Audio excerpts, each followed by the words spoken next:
Los ángeles son entidades espirituales creadas por Dios para servirle. Aunque ocupan una posición superior a la de los seres humanos, algunos, conocidos como ángeles buenos, permanecieron obedientes a Dios, cumpliendo su voluntad. Sin embargo, otros, conocidos como ángeles caídos, desobedecieron, abandonaron sus posiciones sagradas y ahora se oponen activamente a la obra y al plan de Dios. Aunque existen otras designaciones para estos seres espirituales, el término principal en la Biblia es ángel. Otros tres términos que claramente se refieren a ángeles son serafines, querubines y espíritus ministradores, que podría ser más una descripción que un nombre. La palabra hebrea para ángel es malak, mientras que el término griego es ángelos. Ambas palabras significan mensajero, describiendo a alguien que ejecuta el propósito y la voluntad de aquel a quien sirve. El contexto determinará si se refiere a un mensajero humano, a uno de los seres celestiales llamados ángeles, o a una teofanía, como se discutirá más adelante. Los ángeles santos son mensajeros de Dios, sirviéndole y cumpliendo sus órdenes, mientras que los ángeles caídos sirven a Satanás, el dios de este mundo. Los ángeles no caídos también son llamados santos por dos razones fundamentales. En primer lugar, al ser creación de un Dios santo, fueron originados de manera perfecta, sin ninguna imperfección o pecado. En segundo lugar, son llamados santos debido a su propósito, ya que fueron reservados por Dios y para Dios, actuando como sus siervos y auxiliares en la promoción de su santidad. El término hoste deriva del hebreo tsebaot, que significa ejército. Hostes es una expresión militar que evoca la idea de guerra. Los ángeles son descritos como la hoste, destacando dos concepciones principales. Primero, el término se utiliza para describir a los ángeles de Dios como los ejércitos del cielo que sirven en el ejército de Dios, dedicados a la batalla espiritual. En segundo lugar, resalta la naturaleza de los ángeles como una multitud de seres celestiales que rodean y sirven a Dios, como se indica en la expresión Señor de los ejércitos. Además, a veces incluye la hoste de los cuerpos celestes, refiriéndose a las estrellas del universo. En su estado sagrado, los ángeles no caídos son denominados hijos de Dios, en el sentido de haber sido traídos a la existencia por medio de su creación. Aunque nunca se afirma que fueron hechos a imagen de Dios, todavía pueden ser llamados hijos de Dios debido a su personalidad semejante a la de Él, como se evidenciará más adelante en este estudio. Este término también se emplea en Génesis, donde se nos relata que los hijos de Dios escogieron esposa entre las hijas de los hombres. Algunas interpretaciones sugieren que los hijos de Dios en Génesis son una referencia a la descendencia piadosa de Set, mientras que las hijas de los hombres representan la descendencia impía de los cainitas. Otros, en consonancia con el uso de hijos de Dios en Job, creen que el término se refiere a los ángeles caídos que se relacionaron con las hijas de los hombres, resultando en una descendencia extremadamente perversa y poderosa, culminando en la depravación de los días de Noé.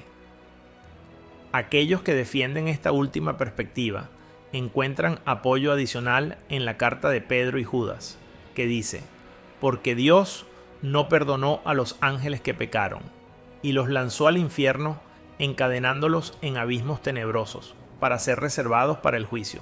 En cuanto a los ángeles que no mantuvieron sus posiciones de autoridad, sino que abandonaron su propia morada, Él los ha mantenido en oscuridad, atados con cadenas eternas para el juicio del gran día. Una segunda dificultad surge en relación con la identidad del ángel del Señor en el Antiguo Testamento.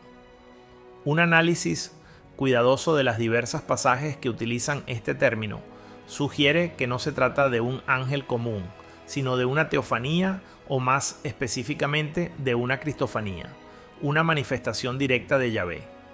La hipótesis de que el ángel del Señor sea una cristofanía es sugerida por el hecho de que las referencias claras al ángel del Señor cesan después de la encarnación. El hecho de que los ángeles sean seres creados, distintos de los espíritus de humanos fallecidos o glorificados, se enfatiza en el Salmo 148. En este salmo, el salmista convoca a todos en los dominios celestiales, incluyendo a los ángeles, a alabar a Dios. Los ángeles, junto con los dominios celestiales, son explícitamente reconocidos como creaciones de Dios, aunque el momento preciso de su creación no se especifica. Sabemos que fueron creados antes de la formación del mundo. El libro de Job indica que estaban presentes cuando la tierra fue moldeada, lo que sugiere su creación antes de la narrativa de Génesis. La Escritura destaca claramente que Cristo, como el creador de todas las cosas, es también el creador de los ángeles. Algunos ángeles caídos aparentemente están encarcelados, mientras que otros permanecen libres y activos, tomando la forma de demonios. Aunque a veces se han manifestado en forma de cuerpos humanos, como se ve en Génesis capítulo 18, los ángeles son descritos como espíritus en Hebreos capítulo 1. Esto sugiere que no poseen cuerpos materiales a diferencia de los humanos. Esta idea se refuerza por el hecho de que no siguen las funciones humanas relacionadas con el matrimonio y la procreación, y no están sujetos a la muerte. La humanidad, incluyendo a nuestro Señor encarnado, es considerada inferior a los ángeles. Como está escrito, tú lo hiciste un poco menor que los ángeles y lo coronaste de gloria y de honra. Los ángeles no están limitados por las restricciones humanas, especialmente porque son incapaces de experimentar la muerte. Como se menciona, pero los que sean considerados dignos de tomar parte en la era que ha de venir y en la resurrección de los muertos no se casarán ni serán dados en matrimonio, y no pueden morir más, pues son como los ángeles, son hijos de Dios, visto que son hijos de la resurrección. Aunque los ángeles poseen una sabiduría superior a la de los humanos, esta sigue siendo limitada. Tienen un poder superior al de los humanos, pero aún así están restringidos en su poder, como está escrito en Daniel capítulo 10. Sin embargo, los ángeles tienen limitaciones en comparación con los humanos, especialmente desde una perspectiva futura. No fueron creados a la imagen de Dios, por lo tanto, no comparten el destino glorioso de redención que está disponible para el hombre en Cristo. En la consumación de los tiempos, los redimidos serán exaltados por encima de los ángeles. Como se menciona, ¿no saben que hemos de juzgar a los ángeles? Cuanto más las cosas de esta vida.